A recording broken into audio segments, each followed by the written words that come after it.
अस्सलाम वालेकुम नाज़रीन। साद रफ़ीक ने क्या कहा और फजल रहमान ने इमरान खान के बारे में क्या कहा, पहले सुनते हैं फिर बात करते हैं। जी साद रफ़ीक। इमरान खान को डिस्क्वालीफाई किया, साजिश के तहत किया। क्या किया था खान साहब ने? क्या गुनाह था इमरान खान का कि वो जदीद पाकिस्तान बना रहा था? उसने मेरिट की, पासबानी की, उसने पाकिस्तान में 5.8 जीडीपी लेके आया, हर जिद्दत को लेके आए। तो ये तो होता रहेगा आइंदा भी। ऐसे ऐसे फैसले आते हैं जो मुल्क को अरबों डॉलर का टीका लग जाता है, उन्हें कोई नहीं पूछता। एक दूसरे से बदले पे बदला, बदले पे बदला, कितने बदले ले रहे हैं हम एक दूसरे के साथ? बदला तो पाकिस्तान के साथ ले रहे हैं। और अफसोस है तूफान से बातचीत हमारे ऊपर, तूफान पे। इसको खराब कौन करता है? इसको खराब वो करते हैं जो मार्शल लॉ कहते हैं। इमरान खान को डिस्क्वालीफाई किया, साजिश के तहत किया। क्या गुनाह था इमरान खान का कि वो जदीद पाकिस्तान बना रहा था, 5.8 जीडीपी लेके आया, हर जिद्दत को लेके अच्छा, अब सुनते हैं साहब फजल रहमान साहब ने क्या कहा। जी कहना चाहता हूं, पाकिस्तान के बनाने में फौज का कोई किरदार नहीं। बड़ी कीमतें अदा करके तुमने ये असेंबलियां बनाई। तुम बताओ सिंध असेंबली कितने पे खरीदी गई है? तुम बताओ केपी असेंबली कितने पे खरीदी गई है? तुम बताओ एस्टेब्लिशमेंट ने कितना पैसा सियासतदानों से दिया है? अच्छा जनाब, बात ये है कि इंतखाबात करवाए जाते हैं, पैसा खर्च किया जाता है और उसके बाद जो भी लोग हमारे जर्नैल जो हैं वो चाहते हैं उनको ले आते हैं आगे। इमाम हुसैन को तो एक ही यजीद का सामना था, फिर सिराज दौला को भी एक ही बंदा जो मुनाफिक था उसका सामना था, टीपू सुल्तान को भी इस तरह के हालात का मुकाबला करना पड़ा। मगर पाकिस्तान में हर तरफ आपको गद्दार नजर आएंगे। ये असम्बलियाँ बिकती हैं, असम्बलियों के सौदे होते हैं, पुलिस स्टेशन बिकते हैं, पुलिस स्टेशन बिकते हैं, खरीदे जाते हैं, बोली लगती है, वडेरे जो है उनके लिए जनाब अलहदा वहाँ पे बैठने का इंतज़ाम होता है। वडेरे जो होते हैं वो अपनी निगरानी में अपने जो कमज़ोर दुश्मन होते हैं उन पर तशद्दुद करवाते, मुखालफिन पर तशद्दुद करवाते। अगले दिन एक वीडियो और मैं देख रहा था, जमशेद दस्ती के ऊपर एक ने चढ़ाई की हुई थी, जी आपको मैं सियासत में लेके आया, आप सारी ज़िंदगी आपने मेरा गुलाम रहना। ये चीज़ जो पाकिस्तान में चल रही है, इसमें जो सबसे अहम बात मैं आपको बताने वाला हूँ, जिस तरह फजल रहमान ने कहा कि फ़ौज ने पाकिस्तान नहीं बनाया, ज़ाहिर उस वक्त फ़ौज तो नहीं थी, मगर अब फ़ौज ही चला रही पाकिस्तान।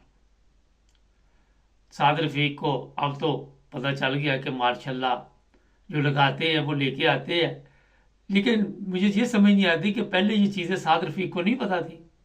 ये जैसे ही अपनी सीट से हारे होते हैं फिर इनमें से सच बोलना शुरू कर देते हैं। आयका राना सनाउल्लाह भी कभी कभी सच बोलता है। तो जनाब जो हकीकत है, ज़मीर कभी कभी मलामत करता है इंसान का।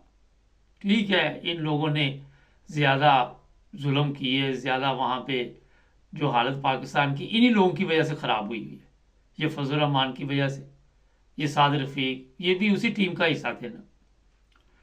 प्रॉब्लम जो सबसे बड़ी है वो ये है, जब किसी को खाने को नहीं मिलता तो वो फिर उसके खिलाफ हो जाता है। लेकिन जब तक इनको हड्डी मिलती रहती है, जब तक इनको कुछ सीट मिल जाए, असम्बली में पहुंच जाए, उस वक्त तक इनको ये नज़र नहीं आता कि इमरान खान को साजिश के तहत हटाया गया। पूरी दुनिया को पता कि इमरान खान को साजिश के तहत हटाया गया। मगर आज भी देख ले पाकिस्तान की अदालतें जो है उनको शराब और शबाब में इस तरह जनाब नलाया जाता है कि वो ये सब चीज़ें भूल गए हुए। हमारे पाकिस्तान में, पाकिस्तान की क्या मुसलमानों में ये बड़ी एक बहुत बड़ी प्रॉब्लम है कि कोई औरत हम देख लेते हैं तो पागल हो जाते हैं और फिर ये नहीं समझ आती कि पाकिस्तान पूरा दाव पे लगा दिया एक औरत के चक्कर में। इससे पहले भी यही मिसालें हैं, वो मैं आज की नहीं बता रहा, जनरल रानी या ये आके किस्से आपने सुने होंगे। तो अयाशी में कौम को डाल देते हैं। जब अंग्रेज़ों ने ये हिंदुस्तान पर कब्ज़ा किया और उसके बाद यही हालात थे, वहाँ पे इनको ग़ुलाम बनाया गया और ग़ुलामी की ज़िंदगी में ये इस कदर मेरा ख्याल है तरक्की कर चुके हैं कि अब वहाँ से वापस आना इनके लिए बड़ा मुश्किल है। ये उन्हीं की नस्ल चल रही है ना, अंग्रेज़ चले के जो इनके बड़े थे वो मर खप गए, मगर वो नस्ल तो इधर ही छोड़ के ना, यजीद मर गया या दूसरे मर गए, या जितने भी गद्दार थे मरते जाते हैं, उनके घरों में गद्दार ही पैदा होते हैं। आज भी पाकिस्तान में हर तरफ आपको गद्दार मिलेंगे। देखिए, अगर आप अपने काम के साथ दयानतदारी से चल नहीं रहे तो यहां भी आप मुल्क के साथ गद्दारी कर रहे, अवाम के साथ गद्दारी कर रहे। अगर आप अपनी ड्यूटी ईमानदारी के साथ नहीं दे रहे जिसकी आपको पे की जाती है, तो आप दयानतदारी का हक अदा नहीं कर रहे। और किसका नुकसान हो रहा है? मुल्क का हो रहा है। अगर आप रिश्वत ले रहे, मुल्क का नुकसान हो रहा है, क्योंकि वहां पे आप रसीद नहीं काट रहे, खजाने में पैसे नहीं जा रहे। अगर खजाने में चले गए तो अगले जो बैठे हुए उन्होंने खा जाने। हर जगह पे डाकू, हर सूबे में डाकू, हर महकमे में डाकू, हर जगह पे ऐसे लोग बैठे हुए जिनसे बचना बड़ा मुश्किल है। कोई गरीब उनके काबू में आ जाए, उसको इबरत बना देते हैं। ये जितने वडेरे हैं, इनके जो फार्म हाउस है, गेस्ट हाउस है, जो भी इन्होंने वहाँ पे क्रिमिनल काम शुरू किए हुए हैं, सारा दिन लोगों के ऊपर तशद्दुद, मारना, किसी के मुंह पे स्याही लगा देनी, किसी को कान पकड़ाने, नौकरों के ऊपर दहशत डालनी। ये आजकल पाकिस्तान के कुछ ड्रामे भी चलते हैं, वो बिल्कुल ऐसे ही है। ये एक जुल्म ड्रामा चल रहा है, मैं भी देखता हूँ कभी कभी। यही हालात है पाकिस्तान के। बिल्कुल पुलिस ऐसे ही है जैसे पालतू कुत्ते। पालतू कुत्ता भी वफादार वैसे तो होता है, उसको भी पता होता है मेरे मालिक की जो इज्जत है, एहतराम करना। कोई मालिक पे हमला कर दे तो वो उसका ख्याल करता है। चौकीदार हमारे हैं, वो भी यही हालत है। कहीं से भी आपको मुखलस बंदा नहीं मिलेगा। ये नहीं कि ये जितने असम्बली में पहुंचे हुए, इनको नहीं पता कि चोर दरवाजे से ये पहुंचे हुए हैं। यहाँ पे कई लोग कॉमर्स में लिखते हैं नहीं वो ठीक गए हैं। मुझे हंसी भी आ रही होती है, इसमें कोई उनका कसूर नहीं है। जब जिस माहौल में आपकी तरबियत हुई होगी, जिस माहौल में आपने आंख खोली, आपने सीखा ही नहीं अच्छे बुरे का। ये जरूरी नहीं कि आप यूरोप में आ जाए, अमेरिका चल जाए, कनाडा चल जाए, इससे नहीं फर्क पड़ता।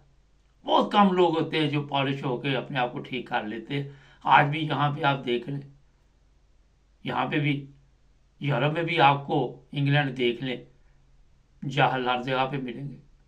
इटली चले जाए, जर्मनी में बड़ी जहालत है। हमारे लोग अपने आप को चेंज नहीं कर सकते। एक दो दिन पहले यही बात हो रही थी किसी जगह पे, मजहबी गुफ्तगू, कहते जनाब कोई मजहब के नाम पे। मैं कह, एक माशरे से जिससे हम आए हुए हैं, आप किस तरह अपने आप को तब्दील कर सकते हैं? किस तरह अपने आप को चेंज कर सकते हैं? आज तक 1400 साल गुजर गए इस्लाम को, कोई आपको ऐसी चीज नजर नहीं आएगी। या तो मुझे दिखाइए 35-40 हजार लोग वहां पे मार दिए गए, अभी भी बमबारी हो रही, कोई फिक्र नहीं। लेकिन इस्लाम तो कहता मुसलमान मुसलमान का भाई है, उसकी तकलीफ को महसूस करे। तो जनाब, ना मजहब को समझा, ना सियासत को समझा, ना दयानतदारी, ना लेना ना देना। हर जगह पे हमने देखा जहां हमारा उल्लू सीधा होता है ना, वहां पे ठीक चल रहा है।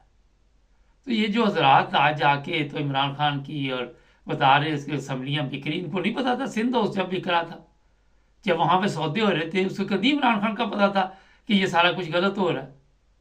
जब उसकी गवर्नमेंट को चलता किया उस वक्त नहीं तो किनको होश थी। लेकिन क्योंकि मुल्क की बर्बादी की इन्होंने कसम ली हुई है, और सच बोलना बड़ा मुश्किल होता है। वहां पे बोलते हैं जहाँ पे इनके पास अल्फाज नहीं होते झूठ के, फिर खुदा की तरफ से भी की दफा मुंह से निकल जाता है। आज बड़े अहम प्रोग्राम, एक तो इंग्लैंड में कुछ नए कवानीन आ रहे हैं। एक खतून को पुलिस ने नंगा किया और फिर उसके साथ क्या हुआ उसकी भी बातचीत अभी थोड़ी देर तक आपको सुनवाते हैं। सब्सक्राइब करें, जुड़े रहे हमारे साथ।